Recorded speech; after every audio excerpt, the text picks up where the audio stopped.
Hi guys, follow me on Instagram to never ever miss any of my crazy updates. Hi guys and welcome to another vlog. I am driving this. This is the Tata Indigo Manza and this car comes courtesy of Durga Car Decor to me. So make sure to click on the link in the pinned comment to give them a follow on Instagram.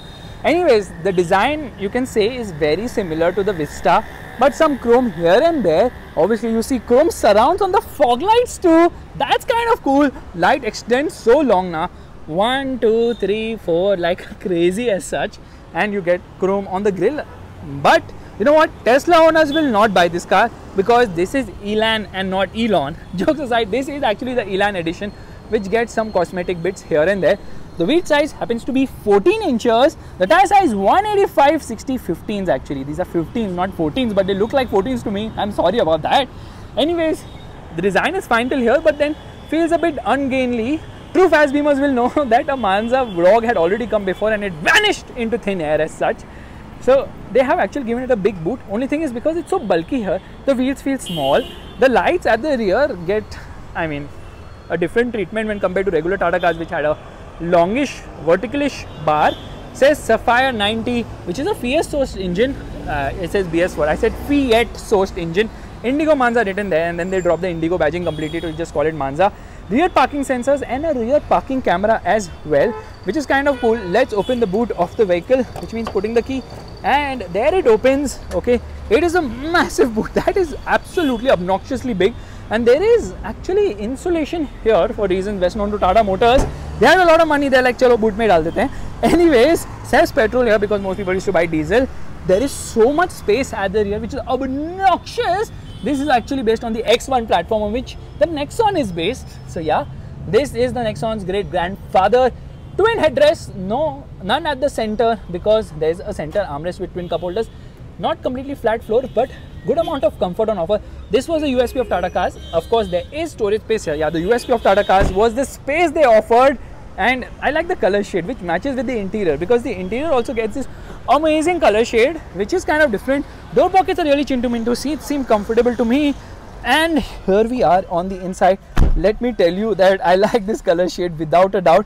But the instrument cluster is really very chinto, like very small instrument cluster. Why would they give such a small instrument cluster? Well, God only knows. Okay, they have this golden color finishing for the audio system, but the buttons were not the best as such.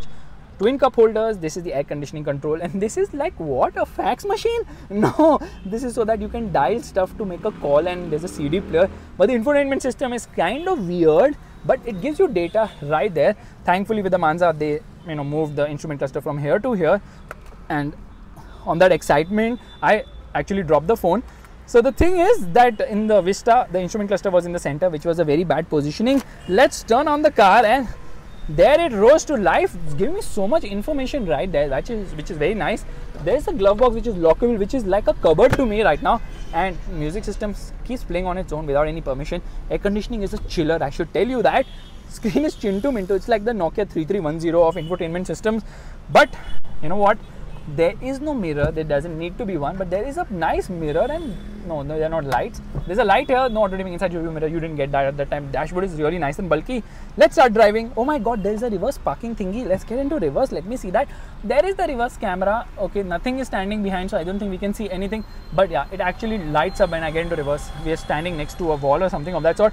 Anyways, let's start driving right away. Alright, we're all set to go. Turning on the car. Very refined. You know why? Tata did not make refined cars or refined engines that time, but it's refined because this is actually a Fiat engine, which I've already told you when we were walking around. So basically, they took both the Fiat engines, the petrol 1.4 litre Fire, and then also decided ek kaam karte hain, diesel bhi le lete hain, 1.3 litre multi-jet, and they called it Quadra-Jet because they could. Okay, engine is very refined and smooth. Steering wheel is actually on the heavier side. So it's a hydraulic unit, definitely on the heavier side. But hey, car feels decent. Lot of body roll expectedly. There has to be, obviously, and it revs cleanly as well. There it's going. Oh my God, I love the way the tachometer blinks red when you hit the red line. So red line's around 6,500 RPM. Brakes are nice and decent. I've already done a vlog on this car. Why am I doing it again? I don't know. Anyways, here we go. So the thing is with the Manza, it is based on the Indica platform and no, actually Vista platform, which is the X1 platform, which is a new platform which is still being carried forward, even the X0 platform which is there on the Indica, and the Indigo Marina or Indigo XL and the Indigo CS. I mean, there were so many variants. It was absolutely obnoxious. You really have to remember what all models Tata Motors was churning out, because they were like on a total trip of launching as many models as they could. So I like the quality of this car. I like the powertrain. I like the fact that it has got a decent mid-range, decent top end as well. It's tractable too. So overall, you know, it's not a car, or the engine is not such that it's going to push you back into the seat at all. 1.4 liter motor which produces 90 horsepower and 160 Newton meters of torque. The clutch is actually on the lighter side. The gearbox is also kind of slick shifting. Now we can't take it for granted just because it's a Fiat motor. They will also give you the gearbox. Even if they did, Fiat also doesn't really make smooth gearboxes as such. But the good thing is that, you know, overall insulation inside is a step up over its predecessor, which is the Indigo, and you can feel that. Initially they called it the Indigo Manza, then they thought, yeah, the Indigo name is bogging us down, so they removed the Indigo name. The Indigo sold very well, the Manza did not sell very well, so they had plenty of variants and they tried to do a lot of things to actually push the sales of this car, but really did not work. And then they also updated this. They called the, wait a second, they got the Zest, which did sell well. The Bolt did not sell well. The Bolt was a version of the Vista, upgraded version. Making a quick overtake, no problem at all, because I like the smoothness of the engine. I like the way it becomes vocal higher end of the rev range.